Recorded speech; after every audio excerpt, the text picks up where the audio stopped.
Malam ini, Soyong sedang bermimpi. Dalam mimpi, dia melihat selimut ditarik turun oleh seorang. Dua kaki juga mulai diangkat. Kemudian, dia membuat suara sangat malu. Hari berikutnya, setelah bangun, dia masih merasa bingung sedikit. Dia memikir hanya mimpi saja.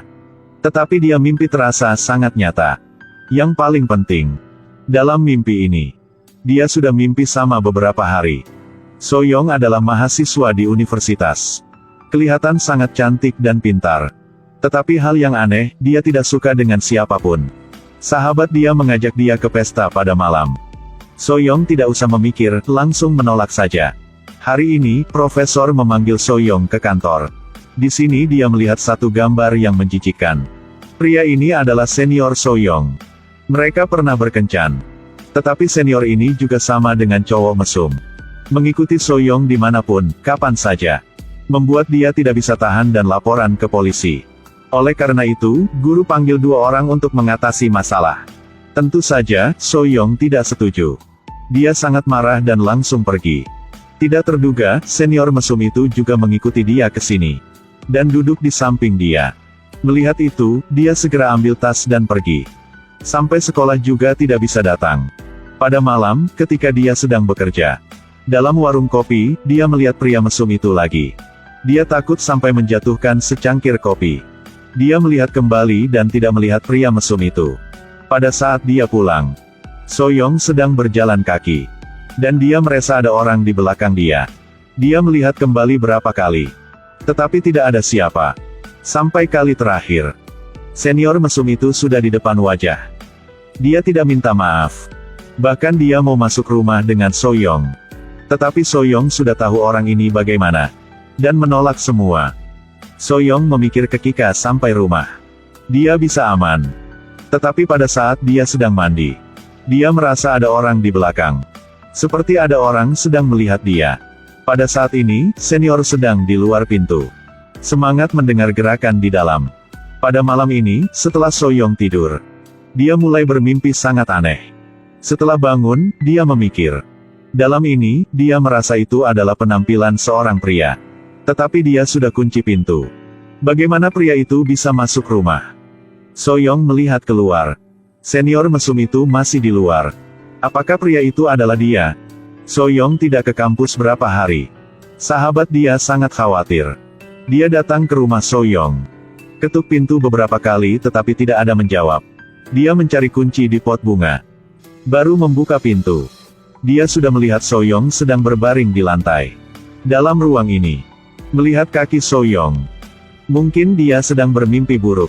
Sahabat melihat keadaan dia seperti itu. Cepat berlari. Didorong kembali oleh Soyong. Soyong melihat ke arah kanan dan kiri. Akhirnya, dia juga tenang.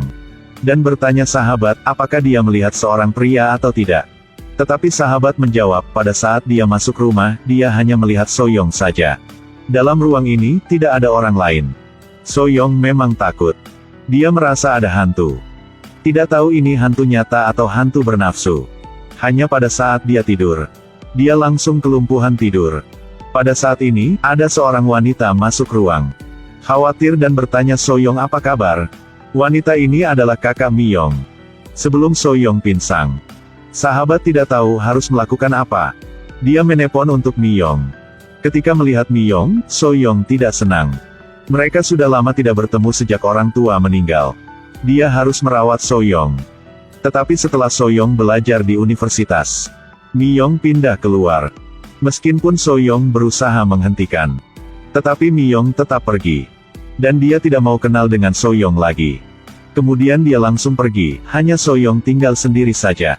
Soyong memikir, sekarang Miyong hanya pura-pura khawatir tentang dia. Tetapi sahabat berkata, kakak Miyong karena buru-buru datang. Tidak perhatian dan luka kaki. Soyong melihat luka di kaki kakak. Secara aktif, dia perban luka. Miyong minta dia datang ke apartemennya untuk mereka tinggal bersama.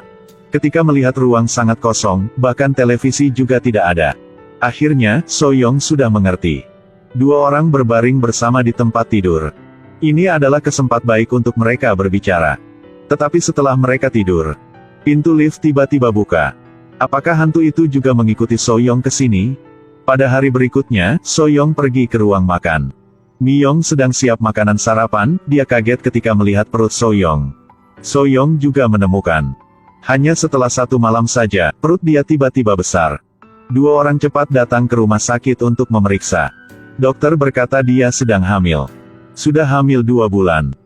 Tetapi dia tidak bisa melihat jantung janin. Kelihatan sama perut kembung. Untuk memeriksa lebih jelas, dokter minta Soyong memeriksa semua tubuh. Pada saat ini, pria mesum itu membuat rencana baru. Dia melihat sudah beberapa Soyong tidak kembali rumah. Jadi dia memanjat jendela untuk masuk dalam ruang. Dan menemukan Soyong sudah pindah. Oleh karena itu, dia mengikuti sahabat Soyong. Mencuri HP dia. Membaca pesan dia dan mencari alamat kakak Miyong. Setelah itu, pada saat kakak Miyong keluar, dia menyelinap untuk mendobrak kunci pintu. Kemudian pesan kamera di ruang. Memang mesum banget. Dia guna cara ini untuk mengawasi semua aktivitas Soyong. Tetapi dia melihat ini. Membuat dia sangat kaget. Soyong baru tidur saja. Dia merasa ada orang menarik celana dia. Mungkin ada orang datang. Dia menemukan di sebelahnya ada seorang pria. Soyong sangat takut dan terbangun. Mungkin dia baru melihat sesuatu yang sangat takut. Pada saat ini, pria mesum juga melihat dia. Ketika melihat keadaan itu, dia segera berdiri dan keluar. Dengan cepat, dia datang ke apartemen Miyong. Dia membuka pintu, tangan pegang pisau. Tidak perlu bilang apa, dia langsung masuk kamar Soyong. Tetapi di kamar Soyong tidak ada orang lain. Soyong juga hilang kesadaran. Melihat perut Soyong. Dan pria mesum bingung sampai tengah hari. Siapa? Kelihatan pria ini sangat aneh. Sekarang sahabat Soyong juga sedang berada di sini. Dia segera menelpon polisi. Pria mesum marah sampai gila dan mencari pria itu. Tetapi dia ditangkap oleh polisi. Sebenarnya, Miyong sedang bekerja. Setelah mendengar cerita tentang Soyong, dia langsung pulang. Sangat beruntung, Soyong hanya takut saja. Dia masih aman. Tetapi polisi juga melepaskan pria mesum itu. Bahkan pria mesum itu menelpon untuk Miyong. Dan bertanya pria yang dekat Soyong itu siapa. Miyong mulai marah. Adalah orang mesum seperti Anda baru membuat Soyong seperti itu. Dan mematikan HP. Kemudian, pada malam ini, pria mesum berdiri di belakang Miyong. Mau masuk rumah mereka. Sahabat segera menelpon polisi. Tetapi sudah terlambat. Pria mesum pegang 1 pisau. Dan paksa Soyong harus mengikuti dia. Dia mau meninggal bersama Soyong. Pada saat ini, Miyong mau mencegah dia. Mendorong dia jatuh. Mau merebut pisau. Tetapi pria mesum ini sangat kuat. Sudah menjatuhkan dia dan mencekik dia. Pada waktu bahaya, Soyong pegang pot bunga. Dan memukul di kepala dia. Kemudian dia bersama sahabat membawa Miyong berlari. Tetapi pria mesum pegang kaki Soyong. Dan menarik dia kembali. Kemudian dia menginjak perut. Karena mau selamat adik. Miyong sudah mendorong dia keluar. Tidak ada orang perhatian. Pisau di lantai, tiba-tiba diangkat. Pada saat pria mesum jatuh, pisau itu juga tikam dia. Lalu dia langsung meninggal. Cerita tentang pria mesum juga selesai. Tetapi Soyong tidak bisa senang. Karena perut dia masih besar. Apakah dia memang hamil dengan hantu? Miyong pegang tangan adik. Dan berjanji, dia akan menjaga dia. Malam ini, Miyong bertemu dengan seorang peramal. Sebenarnya, Miyong sudah diganggu oleh pria mesum. Dia khawatir tentang adik. Jadi dia baru pindah keluar. Tetapi hantu itu tidak pergi bersama dia. Dan terus mengganggu Soyong. Peramal berkata dengan Miyong. Hantu itu tidak bisa hilang. Oleh karena itu, dia memberi cara untuk Soyong. Mencurahkan semua kecantikan untuk orang di keluarga. Jadi dia datang ke satu rumah. Menyalakan lilin dalam kegelapan. Lalu panggil hantu. Dia mau mencurahkan kehidupan untuk hantu mesum.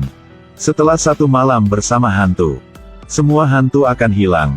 Tentu saja, Miyong juga meninggal. Pada hari berikutnya, perut Soyong sudah kembali biasa. Dia kembali kehidupan biasa. Semua orang selalu sibuk. Dia juga ada seorang pacar yang baik. Hanya kadang-kadang, dia melihat penampilan pria itu. Tetapi tidak jelas. Film habis di sini. Setelah menonton film ini, saya ingin mengatakan, kalau pergi keluar sendiri pada malam, wanita harus hati-hati. Harus kunci pintu. Karena pria mesum selalu ada dimanapun. Sampai jumpa lagi.